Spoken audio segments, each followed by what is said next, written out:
Hi friends. Customer வந்து phone பண்ணியிருந்தாங்க. அதாவது NVMe SSD டெக்னாலஜியில் தான் நாங்கள் விண்டோஸ் 11 வந்து அப்கிரேட் பண்ணியிருந்தோம்.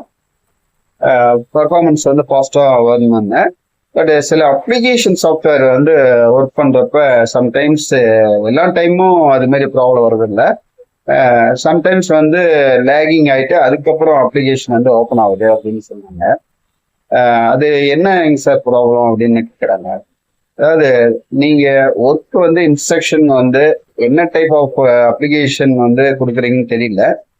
ஸோ அந்த டைம்ல என்ன பண்ணும், மைக்ரோ ப்ராசஸர் என்ன பண்ணும் அப்படின்னா, உங்களுடைய data micro processor PCI LAN வழியா டேட்டா வந்து டிரான்ஸ்மிட் பண்ணும். ஸோ இங்க ஸ்டார்டிங் மைக்ரோ ப்ராசஸர் வந்து இன்ஸ்ட்ரக்ஷன் கொடுக்குறப்பயே இங்க என்கோடிங் ஆகும். ஸ்டார்டிங்ல PCI LANல வந்து டேட்டா வந்து டிரான்ஸ்மிட் ஆகும். அந்த NVMe SSDல வந்து ரைட் ஆகிறப்ப டேட்டா ரைட் ஆகிறப்ப அங்க வந்து டீகோட் ஆகும். டீகோட் ஆகி தான் ரைட் ஆகும். டீகோடிங் ஆகிட்டு தான் உங்களுக்கு டேட்டா வந்து ஹார்ட் டிஸ்க், இங்க ஹார்ட் டிஸ்க்ன்றது NVMe SSDல ரைட் ஆகும். ஸோ அந்த டைம்ல வந்து செக் பண்றப்ப மேபி டிலே ஆயிருக்கலாம்.